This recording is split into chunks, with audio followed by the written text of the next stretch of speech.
उनको मिलेगा कम मात्रा में ऑक्सीजन और कम मात्रा में न्यूट्रिएंट। उससे क्या होगा, हमारा ब्रेन का जो फंक्शन है वो डिस्टर्ब होगा। तो अगर हमारे ब्रेन में ब्लड सप्लाई कम है तो मेमोरी का लॉस होगा, कंसंट्रेशन डाउन होगा, हमारा ब्रेन फंक्शन रहेगा डाउन। लेकिन अगर ये अच्छा है, ज्यादा है, that is good for our brain health. दूसरा जो यहाँ पे टेस्ट आता है वो बहुत सिंपल है और वो है सेरिब्रल आर्टीरियोस्क्लेरोसिस। और इसके समझिए इसका मायने क्या होता है। यहाँ पे दो वर्ड है, पहला है सेरिब्रल और दूसरा है आर्टीरियोस्क्लेरोसिस। तो सेरिब्रल मतलब जो जुड़ा है हमारे ब्रेन से वो कहलाता है सेरिब्रल।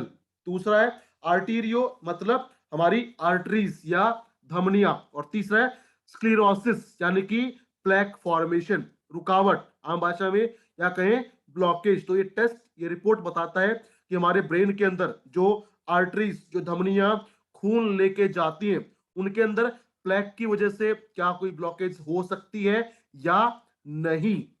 अगर सेरेब्रल आर्टेरियोस्क्लेरोसिस का वैल्यू ज्यादा आता है, अगर ये हाई साइड में है, तो इंडिकेट करता है कि प्लेक फॉर्मेशन हो सकता है और उससे हो सकता है ब्रेन में ब्लड की सप्लाई में रुकावट पैदा हो सकती है। और अगर ये ज्यादा आएगा, बड़ा आएगा, तो क्या होगा, इससे होगा लगातार सर में दर्द, माइग्रेन होगा, मेमोरी लॉस होगा और जो भी हमारे बॉडी फंक्शन है वो रहेंगे डिस्टर्ब। तो अगर ये ज्यादा है तो प्रॉब्लम है, अगर कम है that is good for our brain health. ये इंडिकेट करता है कि हमारी जो भी आर्टरीज है, जो धमनी है, जो लेके जाती है ब्रेन में ब्लड, उनका ब्रेक फॉर्मेशन है या नहीं है। अगर होगा तो होगा प्रॉब्लम, अगर नहीं है, कम है, that that indicate a healthy brain blood supply. तीसरा जो रिपोर्ट है ये बहुत इंपॉर्टेंट है और इसको समझिए, सुनिए और देखिए ध्यान से, क्योंकि ये है functional status of cranial nerve.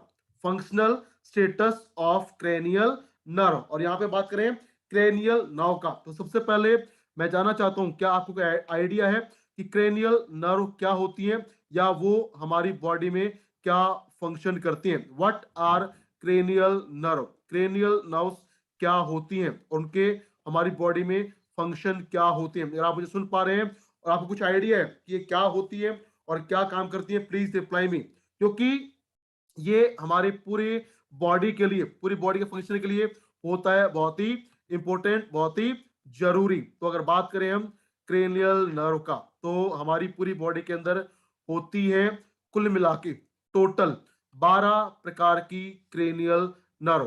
12 cranial nerve हमारी बॉडी में होती है। और इनका जो अगर देखें कहाँ पे होती है, तो आप देखिए मुझे ध्यान से। अगर मैं यहां से शुरू करता हूं, यहां से लेके और ऐसे इस पार्ट में, और ये यहां तक, यहां से लेके ऐसे अगर मैं उंगली चला रहा हूं तो यहाँ पीछे नेक तक ये जो पार्ट होता है, इस पार्ट में पाई जाती हैं 12 प्रकार की क्रेनियल नर्व। और ये क्या होती है, ये करती हैं डुअल फंक्शन, डबल फंक्शन। कुछ क्रेनियल नर्व होती है हमारी सेंसरी नर्व और कुछ होती है हमारी मोटर नर्व। यानी अगर बात करें सेंसरी का, यानी वो नर्व्स जो लेके जाती हैं हमारे सेंसेस को, जैसे हमारा देखना, क्योंकि यहाँ पे आ गई आंखें, हमारी स्मेल, हमारा सूंघने की क्षमता और हमारी सुनने की क्षमता, इन सब को कंट्रोल करता है हमारा क्रेनियल नर्व और इसको बोलते हैं इसलिए सेंसरी नर्व। उसके अलावा ये होती है मोटर नर्व, यानी ये हमारी जो मसल मूवमेंट है, और वो भी खासकर जो नेक रीजन है, जो हमारा गर्दन का हिस्सा है, इस हिस्से में जो मूवमेंट होती है मसल्स का, उनको रेगुलेट करता है, कंट्रोल करता है क्रेनियल नर्व। तो अगर क्रेनियल नर्व का फंक्शनल स्टेटस ज्यादा आएगा, if that is on the higher side, मतलब हमारा जो सेंसेस है, हमारा देखने का, सूंघने का, सुनने का क्षमता बेहतर होगा, प्लस हमारा जो नेक का मूवमेंट है वो भी रहेगा बेहतर। लेकिन अगर functional status of cranial nerve का वैल्यू डाउन आता है, कम आता है, मींस हमें हो सकता है nerve sensory as well as motor problem, हमारे आईज में, स्मेल में या सुनने में प्रॉब्लम हो सकता है। उसके अलावा प्रॉब्लम हो सकता है नेक की मूवमेंट में, अगर फंक्शन का रिपोर्ट आता है कम। अगर डाउन साइड आता है तो होगा प्रॉब्लम, अगर अपर साइड है, ज्यादा है, तो that is good for our nervous health. और नीचे की जो दो रिपोर्ट है ये आपको किसी को बताने की जरूरत नहीं है, this is of no use for us. तो आप डिस्कस करेंगे यहाँ पे only about 3 report, that is brain tissue blood supply. अगर ज्यादा होगा तो ब्रेन हेल्थ अच्छा रहेगा, कम होगा तो प्रॉब्लम हो सकता है। सेरेब्रल आर्टीरियोस्क्लेरोसिस अगर ज्यादा होगा तो प्रॉब्लम हो सकता है, अगर कम होगा तो रहेगा हमारा बेटर ब्रेन ब्लड सप्लाई। और तीसरा, अगर क्रेनियल नर्व का फंक्शन ज्यादा होगा, बेहतर होगा, that will be good for our health. अगर कम होगा तो प्रॉब्लम हो सकता है। और अगर ब्रेन नर्व में कोई भी प्रॉब्लम आपको दिखाई देता है और आप चाहते हैं आपको मिले उसका सोल्यूशन, तो आप रेकमेंड कर सकते हैं, सबसे पहले आप दीजिए न्यूरो हेल्थ टैबलेट या न्यूरो हेल्थ ड्रॉप। उसके अलावा आपको देना पड़ेगा ओमेगा 3 कैप्सूल, बिकॉज अगर प्लेक फॉर्मेशन होगा तो उसको ओपन करेगा और जो ब्लड का सप्लाई होता है ब्रेन में उसको बनाएगा, ये बहुत ही शानदार। उसके अलावा अगर प्लेक बहुत ज्यादा है तो उसके लिए आप यूज कर सकते हैं हार्ट केयर या कोलेस्ट्रॉल केयर टैबलेट। तो 3 चीजें अगर आप रिकमेंड करेंगे, पहला न्यूरो हेल्थ कैप्सूल या न्यूरो हेल्थ ड्रॉप, उसके अलावा ओमेगा 3 कैप्सूल, और तीसरा अगर आप रिकमेंड करेंगे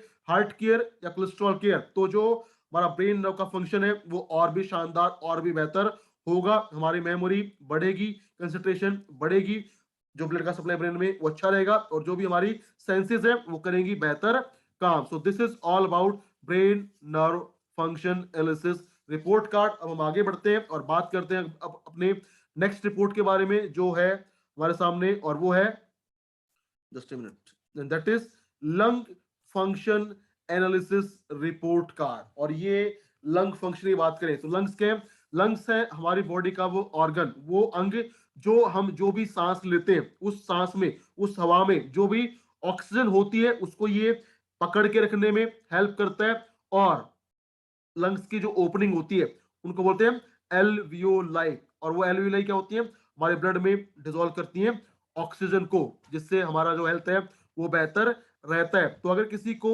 लंग्स प्रॉब्लम होगा तो उससे क्या होगा, उसकी ब्लड में होगा डेफिशिएंसी ऑफ ऑक्सीजन, और उससे होगा बहुत सारा सीवियर प्रॉब्लम। तो अगर बात की जाए लंग्स फंक्शन का, तो सबसे पहला यहाँ पे जो हमें टेस्ट मिलता है वो मिलता है वाइटल कैपेसिटी, वी। और ये क्या है, ये समझने के लिए हम थोड़ी देर बनते हैं बाबा रामदेव की तरह काम करते हैं। तो देखिए, अगर कोई भी इंसान वो जब पूरा जोर से सांस लेता है, यानी आपने एक डीप ब्रीथिंग किया और डीप ब्रीथ करके आप कितना हवा को बाहर फेंक सकते हैं, निकाल सकते हैं, एक्सेल कर सकते हैं, वो कहलाता है वाइटल कैपेसिटी। यानी पूरी गहरी सांस लेने के बाद आप कितनी हवा को, कितनी वायु को छोड़ सकते हैं, निकाल सकते हैं बाहर, एक्सपेल कर सकते हैं, that is called vital capacity. और ये इंडिकेट करता है अगर वाइटल कैपेसिटी हमारा ज्यादा होगा means our lungs health is okay. लेकिन अगर वाइटल कैपेसिटी कम होगा, वो इंडिकेट करेगा कि हो सकता है लिवर में, सॉरी लंग्स में इंफेक्शन या कोई प्रॉब्लम। तो वाइटल कैपेसिटी अगर ज्यादा है that is good for our lungs health, अगर कम है तो प्रॉब्लम हो सकता है, लंग्स में इंफेक्शन हो सकता है। दूसरा जो टेस्ट है वो है total lung capacity. Total lung capacity यानी हमारे फेफड़ों की कुल क्षमता। और ये क्या होता है, जब आप बिल्कुल रिलैक्स होके एक डीप ब्रीथ लेते हैं, पूरी गहरी सांस लेते हैं, और उस गहरी सांस में हमारे लंग्स, हमारे फेफड़े मैक्सिमम कितनी ऑक्सीजन को या हवा को कैप्चर कर सकते हैं, पकड़ के रख सकते हैं, वो कहलाता है हमारा टोटल लंग कैपेसिटी। अगर किसी का टोटल लंग कैपेसिटी कम होगा मतलब उसके फेफड़ों में ऑक्सीजन की मात्रा कम रहेगी, and that may be a problem for us. तो अगर बात करें नॉर्मली, तो हेल्दी इंसान का जो वाइटल कैपेसिटी होता है वो होता है 4 से लेके 5 लीटर, यानी एक इंसान 4 से 5 लीटर हवा को एक बार में एक्सपेल कर सकता है, बाहर निकाल सकता है। लेकिन जो होता है हमारा टोटल लंग कैपेसिटी वो होता है अप्रोक्सीमेटली 6 लीटर, यानी एक इंसान अगर वो डीप ब्रीथिंग करता है तो डीप ब्रीथिंग करके वो अपने फेफड़ों में 6 लीटर तक ऑक्सीजन को स्टोर कर सकता है। तो और जिसका जितना ज्यादा लंग कैपेसिटी होगा उसका स्टेमिना उतना ज्यादा होगा। अगर ये कम होगा तो क्या होगा, बार बार थकान होगी, सांस फूलेगा, काम करने का मन नहीं करेगा, और होगा लिवर लंग्स में problem. So this is vital capacity and total lung capacity. अगर ये ज्यादा है that is good for our lung health. अगर ये वैल्यू डाउन है that is a problem, means हमारे लंग्स की जो हेल्थ है वो ओके, वो प्रॉपर नहीं है, वहां पे कुछ प्रॉब्लम हो सकता है. और तीसरा जो टेस्ट में मिलता है वो मिलता है एयर वे रेजिस्टेंस. और यहाँ पे तीन वर्ड है, एयर, वे और रेजिस्टेंस. एयर मतलब हवा, वे मतलब रास्ता, रेजिस्टेंस मतलब रुकावट. यानी हमारी जो बॉडी में लंग्स में हवा जाती है उसके जाने का जो रास्ता है, हमारे नोज, हमारा गला, विंड पाइप और लंग्स,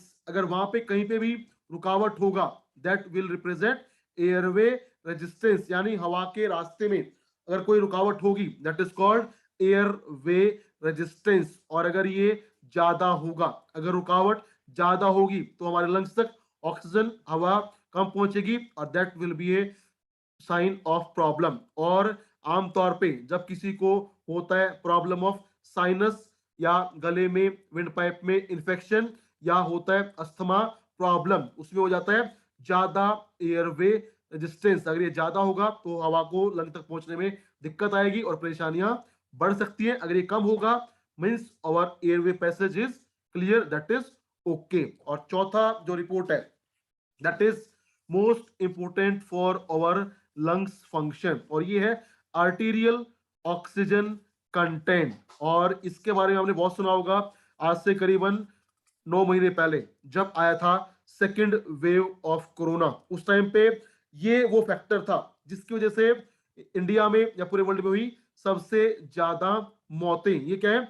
आर्टीरियल ऑक्सीजन कंटेंट. यानी हमारे आर्टरीज के अंदर, हमारे धमनियों के अंदर, हमारे ब्लड के अंदर ऑक्सीजन की मात्रा कितनी है. अगर हमारी आर्टरीज में ऑक्सीजन की मात्रा कम होगी तो उससे क्या होगा, हमारे हार्ट को करना पड़ेगा ज्यादा काम, ज्यादा पंपिंग, ज्यादा प्रेशर उसको उठाना पड़ेगा, उस पे आएगा ज्यादा खिंचाव. और उससे क्या होगा, जब हार्ट ज्यादा काम करेगा, ज्यादा पंपिंग करेगा, ज्यादा एक्टिविटी करेगा और उसको कम मिलेगा ऑक्सीजन, तो उससे क्या होगा, that will lead to myocardial hypoxia, जिसको बोलते हैं हम आम भाषा में हार्ट फेलियर, जिससे हो जाता है डेथ. और यही वो फैक्टर था जिसकी वजह से सेकेंड वेव ऑफ कोरोना में हुई मैक्सिमम डेथ्स. जब कोरोना का इन्फेक्शन पहुंचा लंग्स में तो वहां पे क्या हुआ, ऑक्सीजन कंटेंट हमारे ब्लड में कम हो गया, और जब वो कम हुआ तो क्या हुआ, हमारे हार्ट को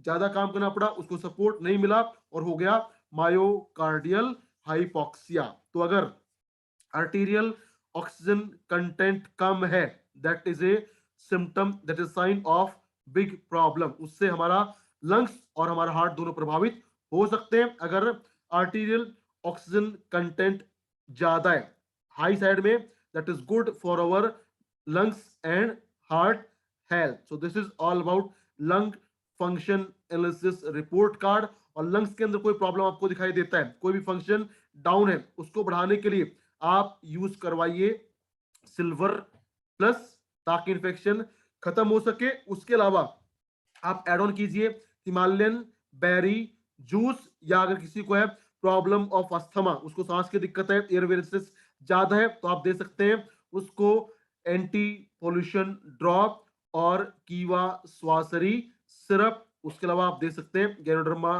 प्लस टैबलेट. अगर आप ये देते हैं तो जो हमारा हेल्थ है लंग्स का वो बेहतर होगा, वाइटल कैपेसिटी लंग्स का बढ़ेगा, इन्फेक्शन कंट्रोल होगा, और जो भी है ब्लॉकेज, रेजिस्टेंस, रुकावट, वो होगा दूर. तो आप यूज कर सकते हैं यहाँ पे सिल्वर प्लस. उसके अलावा आप यूज कर सकते हैं हिमालयन बेरी जूस, या आप यूज कर सकते हैं एंटी पोल्यूशन ड्रॉप, कीवा स्वासरी सिरप या ganoderma plus tablet. And this is all about lung function analysis report card. और अब हम आगे बढ़ते हैं और डिस्कस करते हैं अपनी आज की लास्ट रिपोर्ट के बारे में, जो है, जस्ट गिव अ सेकंड, जो है बोन मिनरल डेंसिटी. और बहुत सिंपल सा ये टेस्ट है. देखिए, बोन मिनरल डेंसिटी यानी हमारी हड्डियों में मिनरल्स का, खनिज का घनत्व कितना है. अगर हमारी हड्डियों की बात करें तो हमारी हड्डियों में मेनली होते हैं 3 मिनरल, कैल्शियम, मैग्नीशियम और फॉस्फोरस, तो अगर हमारी हड्डियों में कैल्शियम, मैग्नीशियम, फॉस्फोरस की मात्रा कम होगी तो डेंसिटी हड्डियों का कम होगा, और उससे क्या होगा, हड्डियां कमजोर होंगी और हमें होंगे बहुत सारे bone related problem. Most common है ऑस्टियोपोरोसिस। तो सबसे पहले इस रिपोर्ट में हमें जो टेस्ट मिलता है वो मिलता है ओस्टियोक्लास्ट कोएफिशिएंट। अब ये क्या है, देखिए जब बात करते हैं हम हड्डियों का या बात करें पूरी बॉडी का, हमारी पूरी बॉडी बनी होती है किसका, सेल्स का, और सेल्स लगातार टूटती हैं और बनती हैं। उसी प्रकार से जो भी हमारी हड्डियों की सेल होती हैं उनको बोलते हैं ऑस्टियो सेल्स, उनको बोलते हैं ओस्टियो सेल्स। और हड्डियों में होते हैं दो प्रोसेस, एक होता है बोन फॉर्मेशन, एक होता है बोन का ब्रेकडाउन। जो चीज हड्डियों की सेल बनाएगी उसको बोलेंगे ओस्टियोक्लास्ट, और जो हड्डियों की सेल को तोड़ेगा उसको बोलेंगे ओस्टियोब्लास्ट। तो बोन सेल फॉर्मेशन कहलाता है ओस्टियोक्लास्ट, बोन सेल का डिग्रेडेशन टूटना कहलाता है ओस्टियोब्लास्ट। तो जब भी किसी की आप ये करते हैं एनालिसिस और उसमें आपको मिलता है ओस्टियोक्लास्ट कोएफिशिएंट, तो ये बताता है about the formation of bone cell. और किसी को अगर होता है कोई भी बोन रिलेटेड प्रॉब्लम, हड्डियों से संबंधित किसी को प्रॉब्लम होती है या हड्डियां कमजोर होती हैं, तो उसमें ऑस्टियोक्लास्ट का जो एक्टिविटी है, कोएफिशिएंट है, वो बढ़ जाता है। अगर ये आता है बड़ा हुआ, ज्यादा आता है, दैट इंडिकेट की बोन हेल्थ, बोन में जो हेल्थ है वो डिस्टर्ब हो सकता है और हो सकता है हड्डियों में प्रॉब्लम। तो अगर ये पॉजिटिव है, ज्यादा है, मतलब हो सकता है हड्डियों में समस्या, हड्डियां कमजोर हो सकती हैं। दूसरा जो टेस्ट है वो है अमाउंट ऑफ कैल्शियम लॉस, यानी जब हड्डियों की सेल टूटती हैं और बनती हैं तो उस प्रोसेस में कितना कैल्शियम का लॉस होता है, और जितना ज्यादा होगा कैल्शियम का लॉस उतनी होगी हमारी हड्डियां कमजोर। तो अगर ये ज्यादा आता है मीन्स हमारी हड्डियां होंगी और ज्यादा कमजोर, उनका बीएमडी होगा डाउन और होगा हमें बहुत सारा जॉइंट रिलेटेड प्रॉब्लम। लेकिन अगर अमाउंट ऑफ कैल्शियम लॉस कम है, डाउन आता है, तो मतलब that is good for our bone health. और तीसरा जो टेस्ट है वो मैं आपको बताता हूं, ये सिर्फ आपके लिए है क्योंकि किसी को बताना नहीं है, क्योंकि ये है degree of bone hyperplasia. Degree मतलब मात्रा, बोन हड्डी, हाइपर ज्यादा, प्लेशिया ग्रोथ, यानी ये टेस्ट बताता है कि हमारी बॉडी के अंदर क्या किसी हड्डी के अंदर ओवर ग्रोथ हो रही है या नहीं। आपने बहुत बार सुना होगा कि लोग बोलते हैं कि मेरी हड्डी बढ़ गई है, हड्डी के बढ़ने को बोलते हैं बोन हाइपरप्लेशिया, लेकिन ये किसी को आप बताएंगे नहीं। अगर ये ज्यादा है तो हो सकता है उसकी बॉडी में किसी भी हड्डी में ओवर ग्रोथ हो रहा होगा, और बताना क्यों नहीं, क्यों, क्योंकि हमारे पास इसका कोई समाधान, कोई सोल्यूशन नहीं है। और चौथा जो टेस्ट है वो है डिग्री ऑफ ऑस्टियोपोरोसिस, यानी हमारी हड्डियों में अगर बीएमडी कम होगा तो कितनी मात्रा में हड्डियां कमजोर या फ्रेजाइल हो सकती हैं, वो बताएगा डिग्री ऑफ ऑस्टियोपोरोसिस। अगर ये ज्यादा होगा, अगर डिग्री ऑफ ऑस्टियोपोरोसिस ज्यादा आता है मतलब हमारी हड्डियां बहुत ज्यादा कमजोर हो सकती हैं, अगर ये कम है मतलब हमारी हड्डियां हेल्दी है, हमारी बोन्स स्ट्रांग है। लास्ट में बोन मिनरल डेंसिटी, हमारी हड्डियों का घनत्व अगर ज्यादा आता है दैट इज गुड, अगर कम आता है that is a problem sign, उससे हो सकता है हमें बहुत सारे bone related problem. So this is all about bone mineral density analysis report card. अगर आप चाहते हैं कि आपकी हड्डियां मजबूत हों, उनमें कोई डेफिशिएंसी ना आए, कैल्शियम का लॉस ना हो और हड्डियां आपकी बिल्कुल तंदुरुस्त, तो उसके लिए आप यूज कर सकते हैं कीवा बोन हेल्थ टैबलेट। एक टैबलेट सुबह एक शाम को, उसके साथ आप लीजिए कीवा एंशिएंट मिनरल ड्रॉप, क्योंकि वो आपको देगा मैग्नीशियम और फॉस्फोरस, प्लस आप ले सकते हैं साथ में सोलर एनर्जी ड्रॉप जो देगा आपको विटामिन डी, क्योंकि अगर आप लेते हैं सिर्फ कैल्शियम तो वो एब्जॉर्ब नहीं होगा अगर बॉडी में ना हो प्रॉपर मात्रा में विटामिन डी। तो बोन मिनरल डेंसिटी बढ़ाने के लिए, हड्डियों को मजबूत करने के लिए आप ले सकते हैं बोन हेल्थ टैबलेट, केएमडी ड्रॉप और सोलर एनर्जी ड्रॉप, या विटामिन डी का टैबलेट जो हमारे पास आता है वो भी आप ले सकते हैं सप्ताह में एक बार, और बना सकते हैं, पा सकते हैं शानदार मजबूत हड्डियां। सो ये था ऑल अबाउट